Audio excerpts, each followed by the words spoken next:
नमस्कार, मी सलोनी नांदे आणि आपण पाहत आहात अभिजित भारत। उपराजधानीसह राज्यातील मोठ्या शहरांमध्ये दुचाकी चोरीचे प्रमाण वाढू लागले आहे। सर्वसाधारणपणे हे चोर टोळ्यांमध्ये काम करतात, मात्र नागपुरात एका चोराने 2 वर्षात तब्बल 111 दुचाकी चोरून त्यांची 9 जिल्ह्यात विक्री देखील केली आहे। नागपूर पोलिसांच्या गुन्हे शाखेने केलेल्या कारवाईत या 12वी पास वाहन चोराचा पर्दाफाश करण्यात आला। पोलिसांनी 250हून अधिक सीसीटीव्ही तपासल्यानंतर आरोपीचा शोध लावला। वाहन चोरीच्या प्रकरणातील आतापर्यंतची ही सर्वात मोठी कारवाई ठरली आहे। आमची टीमने फार चांगलं काम केलेलं आहे इथे आणि काही दिवसापासून त्यांची कारवाई चालू होती आणि त्या अनुषंगाने आता जर सांगण्यात आला की 111 वाहन त्याच्यात आपण जप्त केलेले आहे। आजही DCRमध्ये मी दररोज त्याची माहिती घेतो, जवळपास 5-6 दिवस मला इथे झालेले आहे। वाहन चोरीचे प्रकार इथे भरपूर होतात। आजच्याही जर मी तुम्हाला आकडा सांगितला, जवळपास 10 वाहन तिथे त्याच्यात गेलेले आहे आणि ऑन ॲव्हरेज तसंच आहे। मग हे एक फार मोठा एक चॅलेंज आहे आपल्यासमोर आणि त्याप्रमाणे आपण कारवाई सध्या करतो आहे।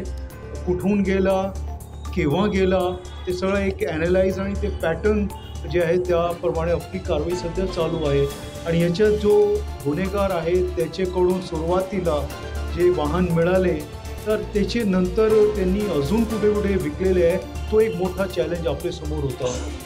आणि त्याच्यात जवळपास 9 जिल्ह्यांमध्ये हे एकूण 111 वाहन आपल्याला मिळालेले आहे। चांगली मोठी कारवाई आहे।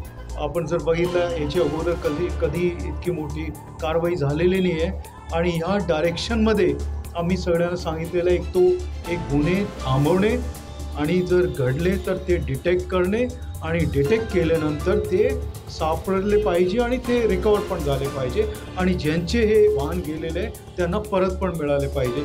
या अनुषंगाने आपली सध्या कारवाई चालू आहे आणि चालू राहणार आहे। एक सगळे जे पोलीस स्टेशन DCPs आहे त्यांची मी 2-3 मीटिंग्स घेतलेली आहे। त्यांनाही सर्वांना सांगितलेलं आहे की आपण सगळ्यांचे डिटेक्टिव्ह ब्रांच जो आहे, परंतु दररोज एक जो गुन्हा होत आहे किंवा वाहन जर ज्या गुन्ह्यामध्ये जात आहे तर ते कुठे जातात, काय कारण हे विकतात कुठे, ते ग्रामीण भागात। इथे आपण जनरली चेकिंग करतो आणि हे जनरली जे सगळे वाहन मिळालेले आहे ते ग्रामीण भागातच आपल्याला मिळालेले आहे। तर ह्याप्रमाणे कारवाई चांगली झालेली आहे। त्याबाबत आज एक प्रेस कॉन्फरन्स आपण बोलवलेली होती। आज थोडा उशिरा झालेला आहे, त्याबद्दल आम्ही दिलगिरी व्यक्त करतो, कारण आमची एक अजून कारवाई चालू होती।